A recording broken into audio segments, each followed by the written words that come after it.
Good morning to all of you. Hope you had a good night's sleep. I doubt it. For the last few years, since becoming director of the Skoll Centre, I've closed the Skoll World Forum with an Irish prayer. This year, I want to start with my reflections with a riddle, and its origins of which I'm not entirely sure. And it goes like this. What is it that you keep forever when you give it away, that changes as it moves from place to place, and without which there is no future, no past, no reasoning or meaning? The answer is a story. We are storytelling animals. Indeed, many people believe storytelling is what makes humans unique. We use stories to share our knowledge and experience, as we've seen from the marvelous presentation Nick just shared with us and the one that Hans Rosling shared with us yesterday. We use stories to learn from our past and to imagine our future. Oxford is a city of stories and those who have woven them.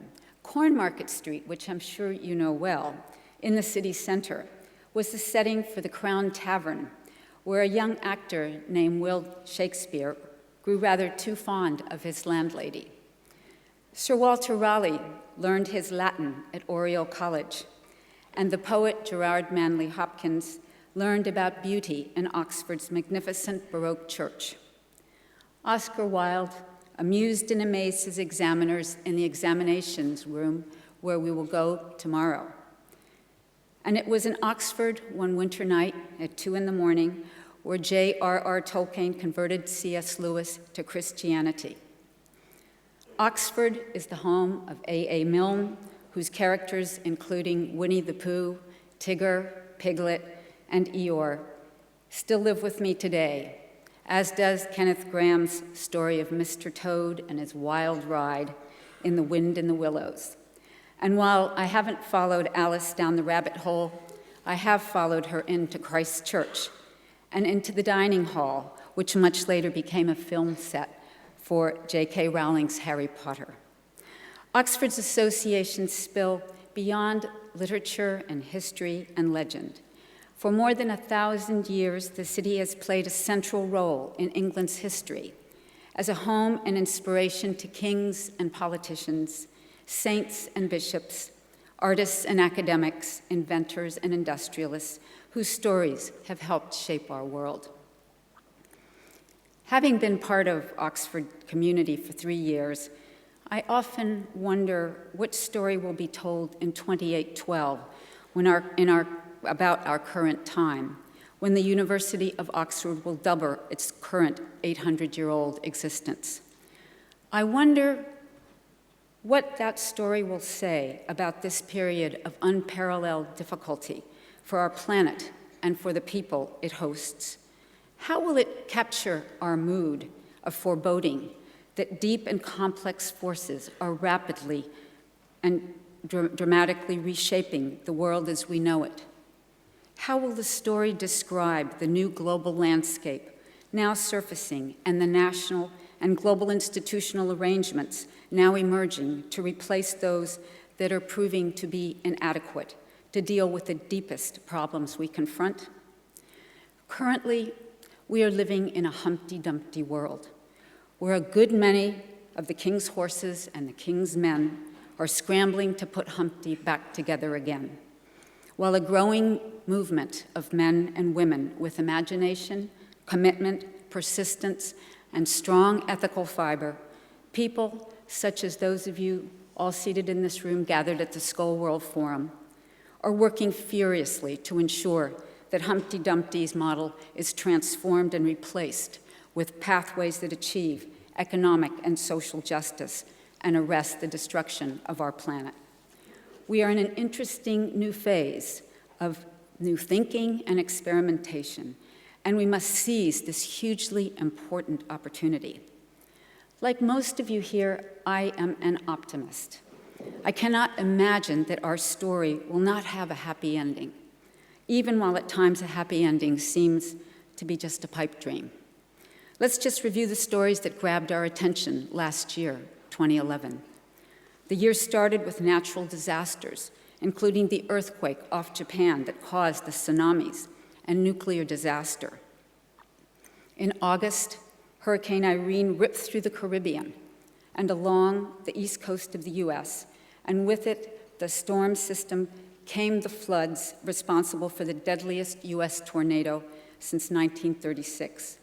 Then in September, another earthquake struck Van in eastern Turkey, killing 600 and leaving 60,000 homeless.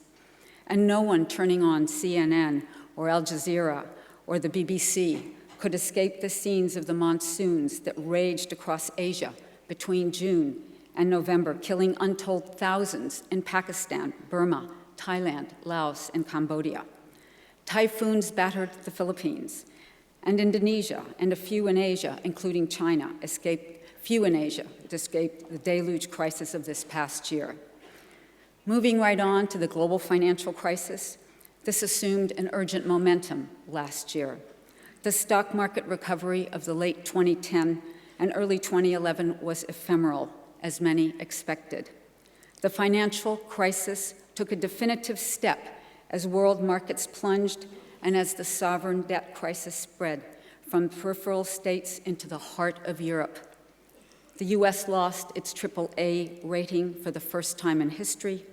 In Europe, the tragicomedy of the DSK sex scandal was forgotten as the debt crisis spiraled.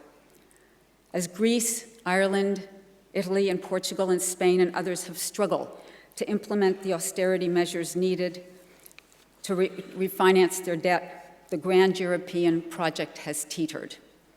Meanwhile, the enormous levels of additional debt that the US has taken on since the start of the crisis have been sustainable only because so much of China's foreign reserves are locked into the dollar. Borrowing your way out of debt, as advocated by Keynesian solutions, works only if the present generation can pass its borrowings on to the next one. But with the aging of the developed world, as Hans showed us yesterday, the next generation will be smaller than the last, and while the cost of energy and other commodities all continue to rise as emerging countries industrialize. And you add to this the situation today with Iran's putative nuclear power and program, a world population that seems to be stretched, rampant inflation, food riots, and climate catastrophe. Well, this litany of gloomy stories is enough to give any Pollyanna room for pause. And yet, as described in Stumbling on Happiness, a wonderful book that I highly recommend by Harvard professor Daniel Gilbert, the research in cognitive functioning finds that human beings interpret negative things often in a more positive light, the idea that every cloud has a silver lining. My hope for the future springs from past and current personal experience.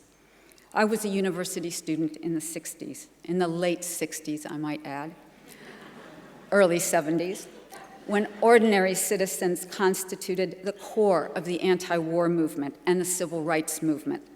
Globally, it was ordinary citizens who challenged the Chinese communist system in Tiananmen Square, the apartheid structure in South Africa, and led the anti-nuclear movement, the environmental movement, and the women's movement, and so on.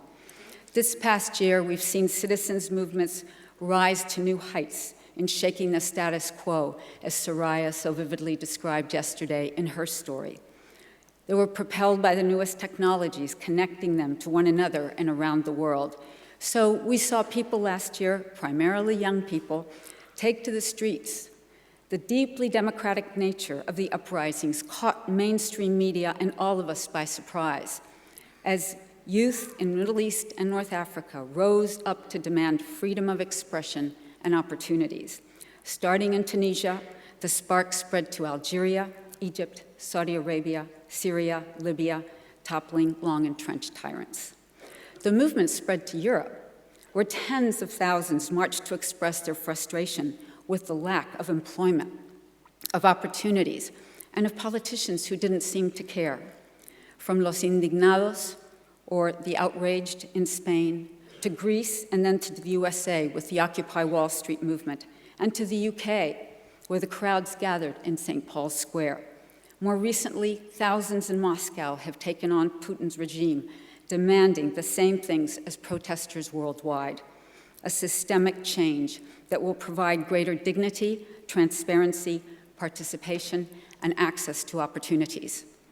The movement of people worldwide is perhaps the most exciting global phenomena of our time. It is our promise that we will not put Humpty Dumpty together again as before. And for me, this is where entrepreneurial approaches to social change come in.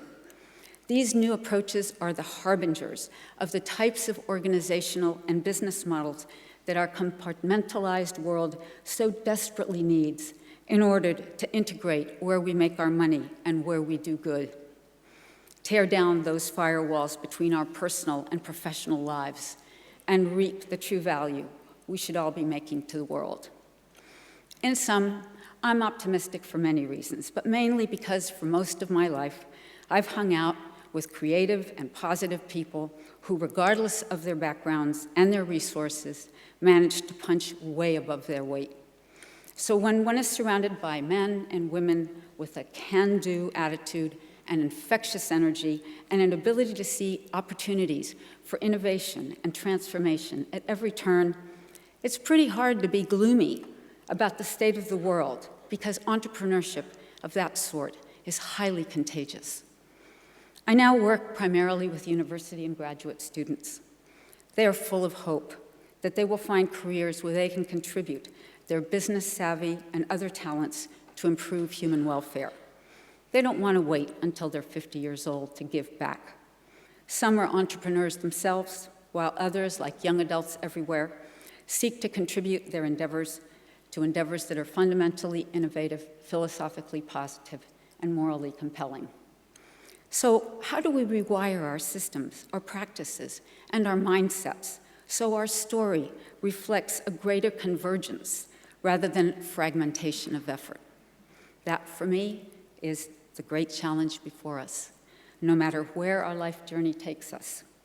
In that sense, the global movement of outrage on the part of ordinary citizens against an increasingly unfair and unsustainable society, joined up with practical, creative, and committed social entrepreneurs, will ensure that Humpty Dumpty is not recreated, and that when our story is told, when my story, your story, our collective story is told, it will be about depicting the triumph that occurs when human ingenuity, empathy, and integrity rise to dominance together to address unprecedented threats.